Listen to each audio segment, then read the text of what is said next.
창세기 2장 18절에서 25절 말씀. 창세기 2장 18절에서 25절 말씀입니다. 우리 주시는 하나님의 말씀입니다. 같이 공부하겠습니다. 시작. 여호와 하나님이 이르시되 사람이 혼자 사는 것이 좋지 아니하니 내가 그를 위하여 돕는 배필을 지으리라 하시니라. 여호와 하나님이 흙으로 각종 들짐승과 공중의 각종 새를 지으시고 아담이 무엇이라고 부르나 보시려고 그것들을 그에게로 이끌어 가시니 아담이 각 생물을 부르는 것이 곧 그 이름이 되었더라. 아담이 모든 가축과 공중의 새와 들의 모든 짐승에게 이름을 주니라. 아담이 돕는 배필이 없으므로 여호와 하나님이 아담을 깊이 잠들게 하시니 잠들매 그가 그 갈빗대 하나를 취하고 살로 대신 채우시고 여호와 하나님이 아담에게서 취하신 그 갈빗대로 여자를 만드시고 그를 아담에게로 이끌어 오시니 아담이 이르되 이는 내 뼈 중에 뼈요 살 중에 살이라. 이것을 남자에게서 취하였은즉 여자라 부르리라 하니라. 이러므로 남자가 부모를 떠나 그의 아내와 합하여 둘이 한 몸을 이룰지로다.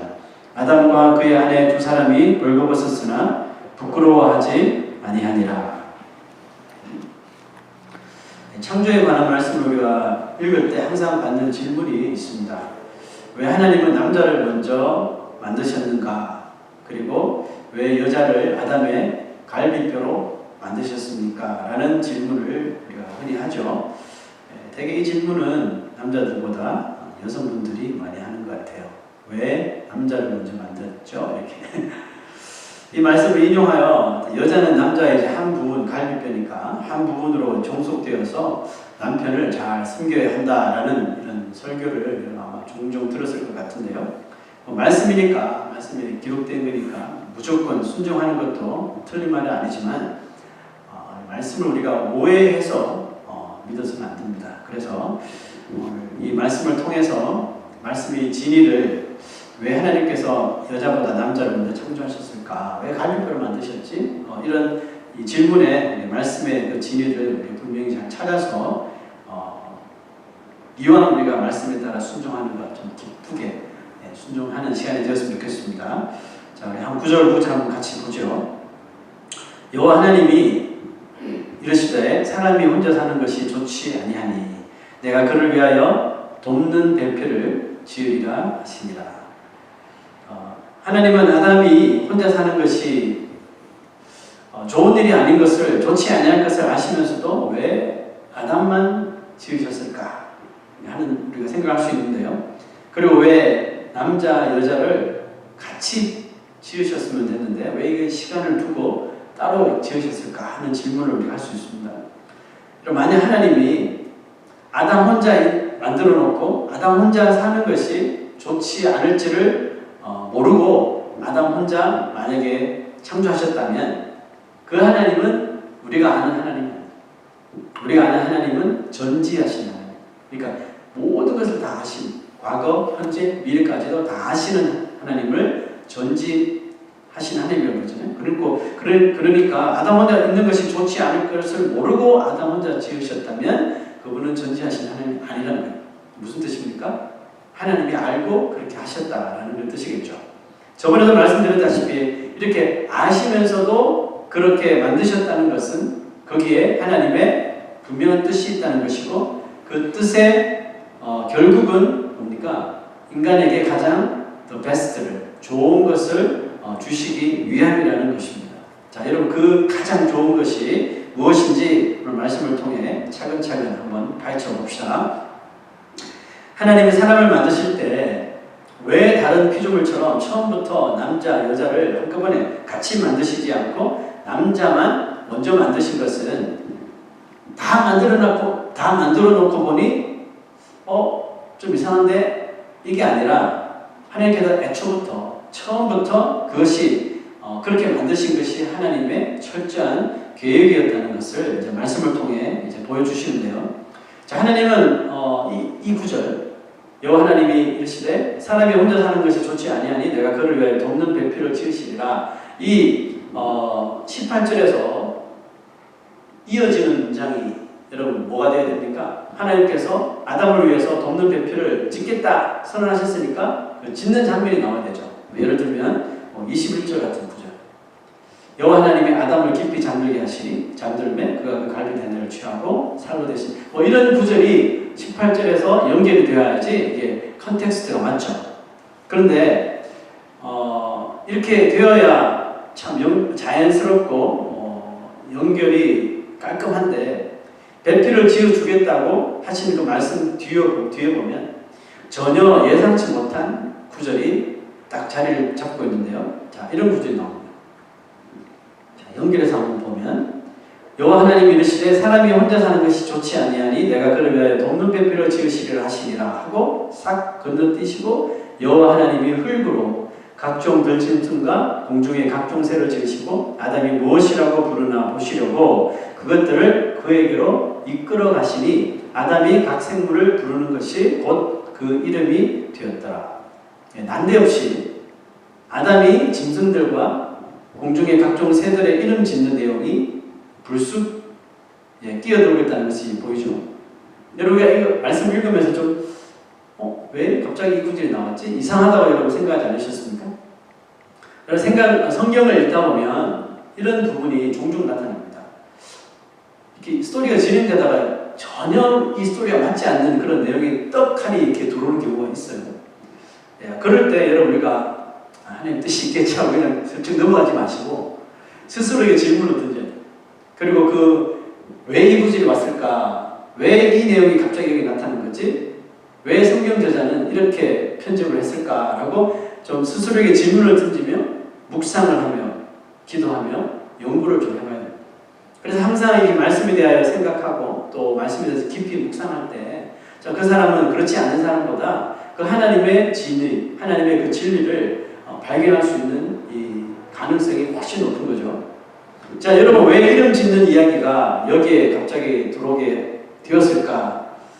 저도 이렇게 생각하다가 좀 전에 말씀드린 대로 사람을 지을 때 남자부터 만드신 것이 철저한 하나님의 계획이었다는 것을 찾을 수가 있었는데요. 지금 하나님은 아담을 도울 배필을 지으시려고 하죠. 그런데 곧바로 지을 수도 있었는데 아까 18절에서 21절로 바로 착 연결될 수도 있었는데 그렇게 하지 않으셨어요. 그렇게 하지 않고 아담에게 모든 짐승들과 또 모든 새들을 하나하나 이끌어 가셔서 아담이 보도록 했단 말이죠.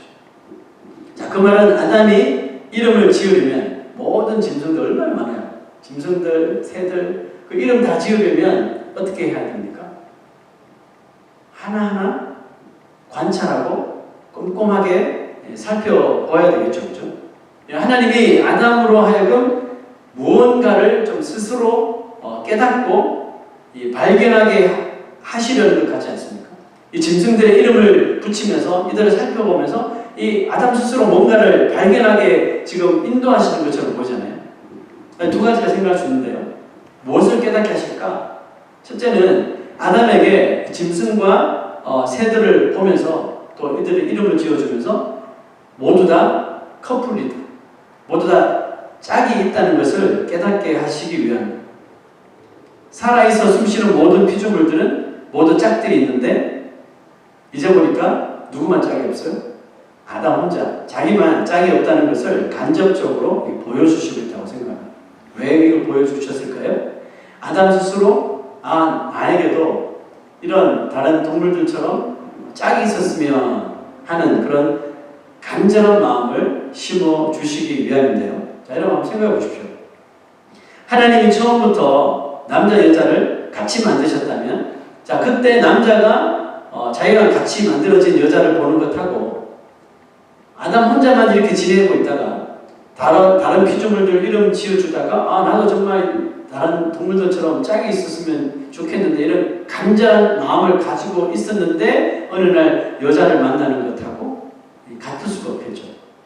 만약에 후자 쪽이라면 남자가 이 여자를 짝을 이렇게 그리워하고 간절히 애틋하게 기다리다가 여자를 딱 대하게 되는 그 순간 마음이 완전히 달라질 수 있다는 거죠.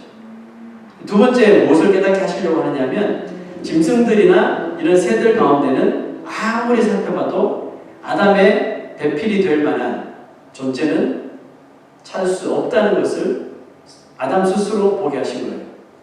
자, 그 다음 구절을 보십시다. 아담이 모든 가축과 공중의 새와 들의 모든 짐승에게 이름을 줍니다.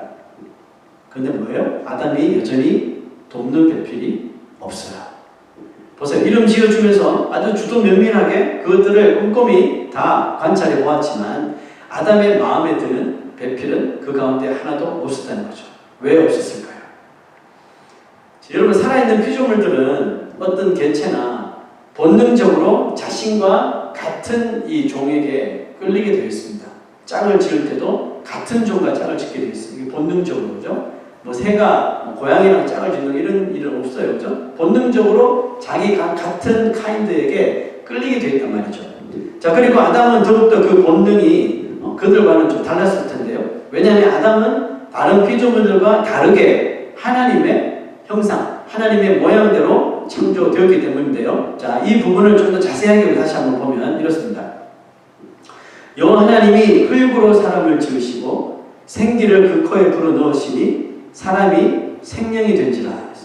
자, 여기서 제가 여러분들 좀 이해를 돕기 위해서 오늘 좀 히브리어를 몇 개 좀 사용할 거니까 좀 이해해 주시고요. 한번 관찰해 보세요. 자, 여기서 생명이라고 이 번역이 된 단어가 히브리어로 뭐냐면 네페시 하야라는 그런 단어입니다. 자, 이 뜻은 생명이라는 뜻인데요. living being이죠. 자, 여기서 네페시는 살아있다는 뜻이고 하야는 being이라는 뜻입니다. 살아있는 산 존재라는 뜻이죠. 자, 그런데 이 네페시 하야라는 단어가 아담에게 생기를 불어넣고 생명이 되게 하신 이 생명이라는 단어에만 사용된 것이 아니더라고요. 자, 그 다음 구절 한번 보셔요. 여호와 하나님이 흙으로 각종 들짐승과 공중의 각종 새를 지으시고 아담이 무엇이라고 부르라 보시려고 그것들을 그에게 이끌어 가시니 아담이 각 생물을 부르는 것이 곧 그 이름이 되었더라 할 때 그 각 생물, each living creature 이거 있죠? 이 단어를 사용할 때도 생명과 똑같은 그 네페시 하야라는 단어를 사용하셔요. 자, 이렇게 다시 보시면 네페시 하야가 생명으로도 풀이가 되지만 네페시 하야가 짐승들, 새들, 그 살아있는 이 리빙 띵들에게도 네페시 하야라는 단어를 똑같이 사용하셨어요. 자, 그런데 동물들도 다 흙으로 지어져서 생명을 주셨지만 하나님께서 이런 짐승들, 새들에게는 주시지 않은 것이 하나 있었죠. 그게 뭐였어요? 네, 생기를 불어넣지 않으셨어요. 살아갈 수는 있는데 하나님께서 그 사람이 한 것처럼 어떤 액션을 불어넣지 않으셨다는 거죠. 그래서 사람이나 짐승을 모두 다 네페시, 하야이긴 하지만 이렇게 부르긴 하지만 생기가 들어있는 네페시 하야임으로 사람을 표현할 때는 이렇게 표현하는 거예요. 생명이 네페시 하야죠. 동물들과 똑같은 이름을 쓰고 있지만 그 원 뜻을 직역하면 네페시 하야는 살아있는 산 존재가 되는 거죠. 그 생물들과 생명된 인간이 똑같은 생명체이지만 인간에게는 살아있는 산 존재는 이렇게 강조하는 더 이렇게 산다는 의미를 더 강하게 부여하고 있다는 것이겠죠.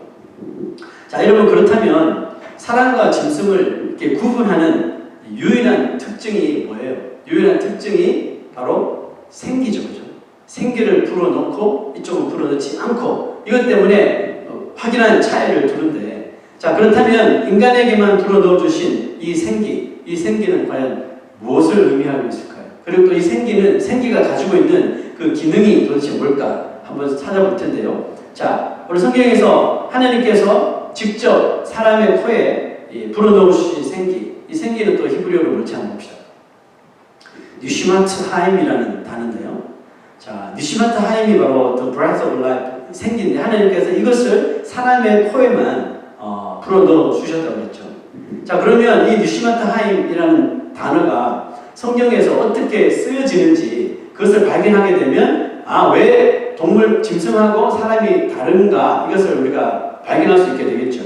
자, 그래서 이 뉴시마트 하임이라는 히브리어가 어느 부분에 또 사용되는가 있는가 찾아보니까 잠언 20장 27절에 이 뉴시마트 하임이 이렇게 사용되고 있어요. 보시죠. 사람의 영혼은 여호와의 등불이라 사람의 깊은 속을 살피느니라. 자, 여러분 여기서 뉴시마트 하임 이 생기라는 단어가 어디에 사용되었을까요? 밑줄 그어놨죠? 스피릿. 사람의 그 영혼을 표현할 때 뉴시마트 하임 이 생기라는 단어를 똑같이 사용하고 있어요. 자, 그러면 이 영혼, 사람의 영혼을 생기라는 단어가 사람의 영혼을 가리킨다면 이 영혼이 어떤 펑션을 가지고 있다고 지금 말하고 있나요? 자, 보세요. 사람의 영혼, 그 사람의 뉴시마트 하임은 여호와의 등불, 그 여호와께서 비춰주시는 등불과 같이 사용되는데 무엇에 사용돼요? 사람의 깊은 속을 살피는데 이 뉴시마트 하임, 이 생기가 사용되더라는 것입니다. 아담은 다른 피조물들이 가지고 있지 않은 하나님이 정말 특별히 제작하셔서 그 코에 넣어준 이 생기인 영혼을 통해서 뭘 할 수 있을까요? 네, 하나님과 커뮤니케이트 할 수 있는 거예요. 하나님과 교통할 수 있고 또 하나님의 뜻을 우리 피조물이 창조주의 뜻을 깨달을 수도 있고 또 그 하나님의 뜻이 무엇인지 이해할 수도 있게 된 것입니다. 그뿐만 아니라 사람의 마음도 우리가 살필 수 있는 어빌리티가 바로 이 뉴시마트 하임, 이 생기가 우리한테 들어옴으로 생기게 된 거예요. 자, 한번 예를 들어 볼까요? 동물들한테는 없는데 사람한테 있는 거. 사람은 뭐 남편과 아내가 있다고 생각합시다. 누가 한 명 뭐 일하러 나갔다가 집에 돌아왔는데 딱 돌아왔는데 그 배우자가 분위기가 안 좋을 수 있잖아요. 그럴 때 어떻게 돼요? 딱 감을 잡죠. 곧바로 감을 딱 잡죠. 예? 남편이나 아내가 인상이 좀 틀어지고 인사도 안 하고 그러면 금방 알아요. 그리고 막 계산에 들어가죠. 무슨 일이 있었을까? 내가 잘못한 건 없었을까? 자, 그러면서 사람의 마음을 살필 수 있는 그 능력. 자, 이것이 바로 하나님께서 우리 인간들에게 주신 바로 이 생기의 능력이라는 거거든요. 동물들은 그런 거 있거든요. 지금 주인들은 막 뭐 다투었든지 화가 났든지 막 그 괴롭고 슬프고 막 그런데 이 펫들 어떻게 해요? 그 상관 안 해요. 와서 막 꼬리 치고 막 난리죠. 그 본능적으로 그렇게 하는 거거든요. 생기가 없으니까. 자, 여러분, 그런데 생명이 된 이 아담이 아무리 짐승들 또 새들을 다 관찰해봐도 자신과 마음을 나누며 영적으로 교감할 수 있는 배필이 있어요, 없어요? 없더라는 거예요. 참 멋있게 생기고 똑똑하게도 생기고 했는데 자기 자신과 영적으로 교감할 수 있는 배필이 될 존재는 없더라는 것입니다. 무슨 뜻이에요? 애시당초 이 짐승들하고 인간은 차원이 다른 거예요. 차원이 다르게 창조되었기 때문에 당연히 찾을 수가 없었던 거죠. 자, 여러분 제가 무슨 말을 하려고 하는지 아시겠어요? 아담 스스로는 자신에게 딱 맞는 배필을 찾을 수 있다 없다? 절대로 없다는 뜻이에요.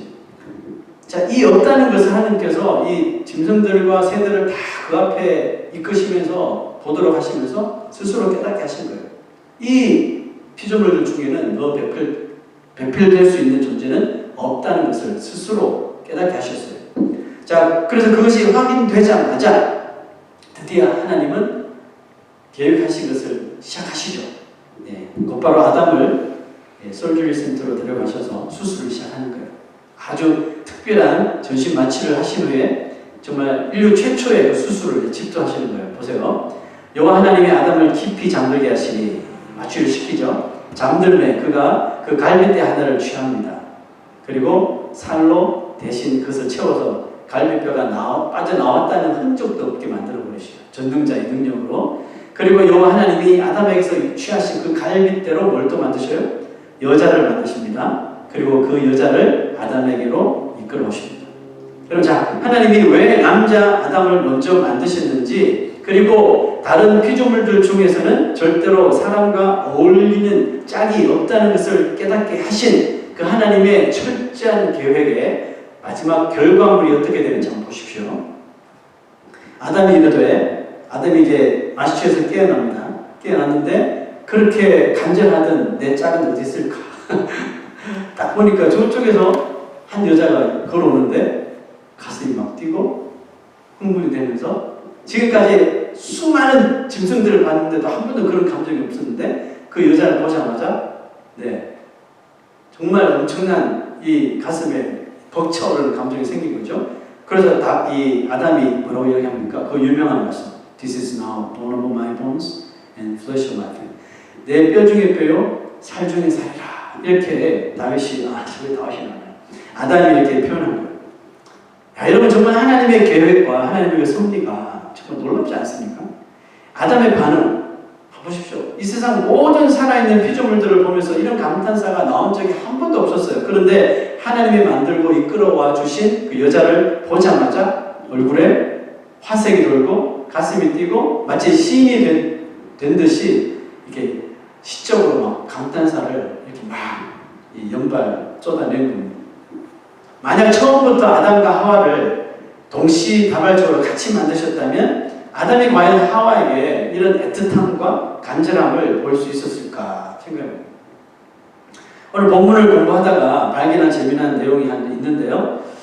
왜 하나님께서 하필 남자의 갈비뼈 중에 하나를 뽑아서 여자를 만드셨을까? 이 질문에 대한 이런 답을 이렇게 쓴 사람이 있더라고요. 잘 들어보십시오. 하나님은 여자가 남자에게 짓밟히지 않도록 남자의 다리뼈로 여자를 만들지 않으셨다. 그리고 반면 여자가 남자를 지배하지 못하도록 남자의 머리뼈로 만들지도 않으셨다. 하나님께서는 여자가 남자에게 보호를 받도록 이렇게 우리 남자들이 이렇게 여자를 안고 이렇게 보호하잖아요. 그 팔 밑에 있는 이 뼈를 취하셔서 여자를 만드셨다. 또 한 가지 남자가 여자를 더 사랑하도록 또 여자가 남자에게 사랑을 받도록 이 하트가 있는 하트 근처에 있는 갈비뼈를 취하여서 여자를 만드셨다라고 표현을 했더라고요. 자, 의미가 있는 그림 것 같아요. 자, 여러분 이로 인하여 여자는 남자에게 의지해야 하는 여자가 남자를 좀 의지해야 하는 아내가 남편을 좀 의지해야만 하는 뜨거운 좀 필연성을 보여주셨다고 보고요. 남자 역시 자기 몸의 한 부분인 이 갈빗대가 몸 밖으로 나가서 그것이 여자가 된 것이니까 자신 몸처럼 여자를 아내를 보호해주고 아껴주고 무엇보다도 여자를 떠나서는 남편이 아내를 떠나서는 온전치 못한 존재가 되도록 하나님께서 그렇게 만드셨다는 것이죠. 자, 무슨 뜻입니까? 남자와 여자가 특별히 아내와 남편이 성경 보니까 남자가 먼저네 그래 나한테 무릎 꿇어 이게 아니라는 거죠. 누가 먼저고 누가 나중이고 누가 높고 누가 낮으냐 누가 더 하나님 앞에 쓰임을 받는 존재냐 이런 것을 따지라는 것이 아니라는 거예요. 무슨 뜻이에요? 서로에게 남자는 여자에게 여자는 남자에게 남편은 아내에게 아내는 남편에게 없어서는 안 될 존재로 살아가게 하시기 위해서 하나님께서 그렇게 창조하셨다는 뜻인 거죠. 이렇게 하나님은 첫 남자 아담에게 배필이 될 여자의 존재가 그냥 여자가 아니라 아담의 몸에서 나왔으니까 아담의 몸의 가장 중요한 일부에서 나왔으니까 얼마나 자기에게 귀한 존재고 또 자신에게 이 여자가 남자에게 얼마나 운명적인지를 깨닫게 하시려고 그를 여자보다 먼저 창조하셨다는 거죠. 그러니까 이 남자 아담에게는 하와를 끝까지 책임져주고 보듬어야 할 책임감이 있다는 뜻이죠. 하나님은 여자로 이 아담의 돕는 배필, 헬퍼가 되게 하시기 위해서 만드셨다고 분명히 말씀하셨죠. 자, 그러면 여자분들 되게 좀 섭섭해합니다. 내가 왜 저 남자 돕기 위해서 태어난 거예요? 나를 그렇게 창조하셨어요. 이렇게 우리가 컴플레인 할 수 있잖아요. 근데 섭섭해할 필요가 없는 게 여러분 생각해보세요. 항상 보면 돕는 쪽이 도움을 받는 쪽보다 훨씬 더 똑똑합니다. 그죠? 그리고 돕는 쪽이 더 성숙한 편이에요. 그래야지 도울 수 있으니까요. 여러분 남자들 혼자 놔두면 여기 아내분 혼자밖에 없지만 일부 예배 때는 극하게 공감을 하시던데 남편들 혼자 두면 잘하는 사람도 있어요. 그런데 대개는 어떻게 할지 모릅니다. 저도 에디슨 와서 살림이라는 걸 해보고 아이들을 좀 케어해보고 했죠. 그때는 진짜 그런 거 아니거든요. 그럴 때는 진짜 아내가 잠깐 아이들을 저한테 맡기고 나갔다 오면 참 별 희한한 일들이 많이 벌어졌거든요. 기저귀 그걸로 채워놓고 기저귀 불을 터졌는데 안 갈고 집안은 엉망이고 그러면 왜 그렇게 했냐고 물어보면 제가 그러죠. 그거 어디 있는데 못 찾겠어. 이런 식으로 말한다는 거죠.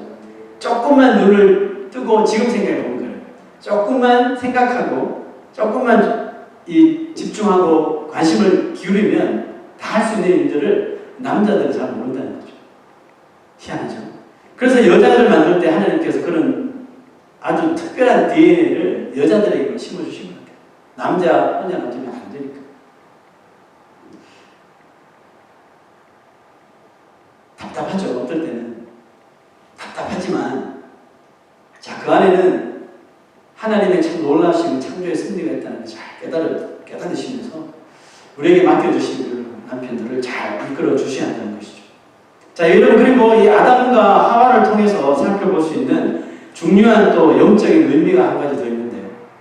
자, 여기서 여러분, 아담은 장차 둘째 아담으로 오실 신랑 되시는 그 예수 그리스도를 예표를 하고 있습니다. 자, 그렇다면 이 하와는 누구를 예표할까요? 예수 그리스도가 신랑으로 예표된다면 그 신부는 누구예요? 바로 이 시대의 교회를 말하겠죠. 네. 그러므로 여자가 남자의 갈빗대에서부터 만들어진 것처럼 이 시대 교회도 예수 그리스도의 이 몸으로 말미암아 형성되어진 공동체라는 것을 우리가 잊어서는 안 되는 것입니다. 우리의 신랑 되신 예수 그리스도께서 마치 아담이 말한 것처럼 이는 내 뼈 중에 뼈요 살 중에 살이로다 라고 우리에게 사랑 고백을 하는 거예요. 교회이신 우리에게 사랑 고백을 하시는 것은 교회가 예수님으로부터 나왔고 예수님으로부터 만들어졌으며 나아가서는 예수님과 교회가 한 몸이라는 것이잖아요. 그런데 그런 사랑을 받고 있는 교회가 우리가 말로만 우리는 그리스도와 한 몸입니다. 그리스도와 한 몸이라고 말로만 해서는 안 되는 것이죠. 정말 예수 그리스도가 우리에게 고백하시는 것처럼 우리가 그리스도의 살이요 그리스도의 뼈처럼 살아야 한다는 것이죠. 무슨 뜻이에요? 예수 그리스도와 교회가 늘 하나 되어서 행동해야 한다는 뜻입니다. 그리스도의 인자하심과 또 그리스도가 참고 끝까지 정말 그리스도의 신부된 교회를 탄생시키기 위해서 마지막 십자가에서 죽기까지 인내하시고 참으셨던 그 성품과 그 성실하심을 누가 본받아야 돼요? 이 시대 교회가 본받을 뿐만 아니라 그렇게 이 세상에서 정말 예수 그리스도와 한 몸이라는 것을 이 세상에서 살아낼 수 있어야 된다는 뜻이죠. 사도 바울은 우리 몸이 하나님의 성전이라 이렇게 말했습니다. 그러므로 우리 한 사람 한 사람이 바로 예수 그리스도의 몸이요 또 교회인 것을 우리가 분명히 깨달아 예수 그리스도의 신부를답게, 여러분 신부는 뭐 외모랑 상관없이 그냥 아름다울 수밖에 없잖아요. 신부 그 자체라는 것이, 그죠? 그래서 그리스도의 신부로 내가 세상의 신부가 아닌 정말 창조주신 그리스도의 신부로 만들어졌구나 이런 마음을 가지고 아름답게 만들어져 갈 뿐만 아니라 정말 예수 그리스도의 신부답게 세워질 수 있도록 잘 다듬어져 가야 한다는 것이죠. 자, 이렇게 우리가 아담과 하와가 주는 그런 부부 안에 주는 의미와 또 영적인 의미, 이 신랑이신 교회와 신랑이신 예수와 교회의 이 사이에 신부인 교회 사이에 주시는 이런 영적인 의미를 한번 살펴보았습니다. 자, 마지막 구절 한번 보고 우리 말씀을 마칠 텐데요. 아담과 그의 아내 두 사람이 벌거벗었으나 부끄러워하지 아니하니라 했습니다. 왜 부끄러워하지 않았어요? 아직 죄가 들어오지 않아서 그렇죠. 여러분, 육적인 관계인 부부 사이나 영적인 관계인 그리스도와 교회 혹은 성도 사이에서 서로 부끄러움이 있어서는 안 되겠다는 뜻이죠. 벌거벗었으나 부끄러워하지 않았다는 것은 무슨 뜻이에요? 둘 사이에 숨기거나 거리낌이 전혀 없다는 뜻 아니에요. 여러분, 부부 사이나 신랑 되신 그리스도와 나 사이에 절대로 거짓이나 숨김이나 정말 거리낌이 없을 때 비로소 그 관계를 마치 한 몸처럼 우리가 유지할 수 있게 된다는 사실입니다. 오늘도 악한 마귀는 뭐예요? 악한 마귀는 한 손에 선악과를 들고 열심히 우리 부부 사이를 찾아올 거예요. 그죠? 뭐 하려고 거짓말하게 만들고 속이게 만들고 또 거리끼는 일을 하도록 계속해서 우리를 부추길 것입니다. 또 예수 그리스도와 교회 사이에 예수 그리스도와 또 성도 사이에 이 선악과를 들고 와서 계속해서 간섭하려고 할 거예요. 이것만 먹으면 너 하나님처럼 될 거야. 계속해서 아담을 하와를 유혹하듯이 우리에게 찾아와 신랑과 신부 사이를 깨어버리려고 할 것입니다. 우리가 해야 될 것은 뭘까요? 그것을 눈치챘다면 절대로 나와 배우자 사이에 또 나와 그리스도 사이에 마귀가 들어올 틈을 주어서는 안 되는 것입니다. 틈을 주면 그 작은 틈을 비집고 들어와서 결국 우리를 쓰러뜨리고 파괴하는 것입니다. 여러분, 우리가 마귀에게 틈을 주지 않을 때 우리가 부부의 연합을 이룰 수 있고 그리스도와 교회의 연합을 온전히 이루어갈 수 있을 줄로 믿습니다. 오늘도 주님 앞에 부끄러움 없는 그런 존재로 올바로 서기를 원하고 또 배우자와 배우자 사이에도 숨김없이 거짓 없이 거리낌 없이 올바로 잘 부끄러움 없이 설 수 있는 우리 부부들이 다 될 수 있도록 오늘 말씀을 통하여서 하나님께서 진정하게 원하시는 그 연합을 잘 이룰 수 있는 우리 교회와 우리 성도들 되시기를 주의 이름으로 축원합니다. 우리 다 같이 일어나